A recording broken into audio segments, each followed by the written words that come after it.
พวกสถาบันที่เราเปลี่ยนพวกหัวจ้างหรือว่าโซ่กระโดดการศึกษาเป็นการเรียนการภาษีมาประชุมกับพวกวิทยาลัยของเป็นตัวอาจารย์ช่วงพวกมันวิทยาลัยเขาเป็นตัวอาจารย์ที่คือตัวนี้อาจารย์ตัวซับเข้าตัวที่มันภูมิเราเพื่อที่ภูมิเราตัวตำราพวกเราในปัจจุบันเราอาจารย์เอาตัวเราทั้งสองสายสบายใจยัง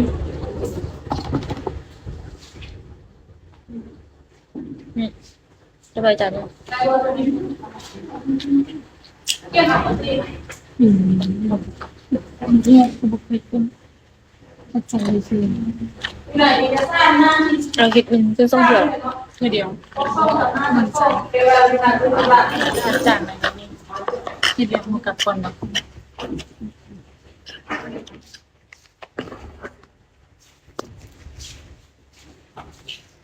อยากนอนมากเลย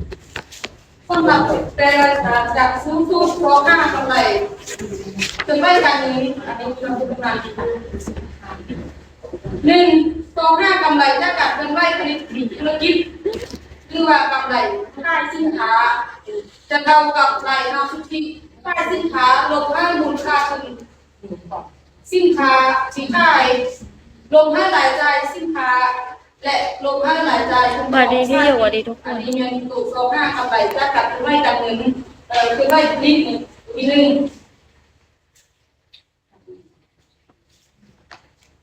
และมันมีตัวที่ฟ้องกำไรจากการผลิตธุรกิจจะเท่ากับรายรับสินค้าสินค้าลงให้ราคาต้นทุนผลิตภัณฑ์ทันที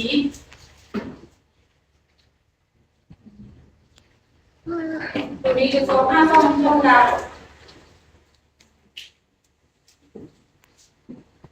ตาลอยเลยแบบไหววันนี้เปิดตัวต่อไปจากโซค่ากำไรจากการคือไม่การเงิน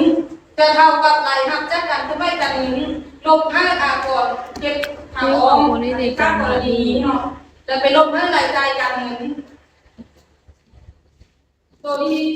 สร้างทายกำไรอื่นวันนี้ทุกเวลานี้มันจะมีสร้างแยกเนาะตัวที่หนึ่งก็คือกำไรอื่นเท่ากับรายได้อื่นลงให้อากรเก็บหาออมถ้ากรณีนี้และลดรายจ่ายเรียนแทนหนูเลยตัวที่สองลดกำไรก้อนอากรเท่ากับกำไรเพิ่มได้ผลิตพี่ไม่ได้ไปไหนเลยพี่ตื่นพวกให้กำไรเพิ่มได้จากเงินและพวกให้กำไรเงินตัวที่สร้างกำไรและอากรเท่ากับกำไรก้อนอากรลงให้อากรกำไรอันนี้เรื่องเนาะมันจะทั่วกันกับอันตูชีววิสาอากรเรียนเรื่องละเราได้ยินศาสตร์ก่อน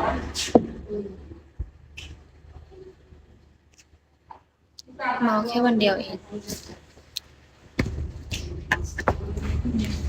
สำหรับตัวนี้นี่จะโบมีตัวอย่างนะแต่เขาจะไม่เป็นเรื่องตัวอย่างเพราะตัวไปคือพบกันงานใหญ่วันนี้มาจากคุณใจเข้าถึงส่งจำพงจำเลยจุดเข้าถึงจะประกอบมีส่งกรณีต่างๆกรณีที่หนึ่งจุดเข้าถึงเศรษฐกิจและกรณีที่สองเป็นจุดเข้าถึงการเงินนัทยามีข้อมูลต่างและอยู่ในนั้นมันจะแยกออกมาว่าจุดเข้าถึงเศรษฐกิจแม่นยังและจุดเข้าถึงการเงินแม่นยัง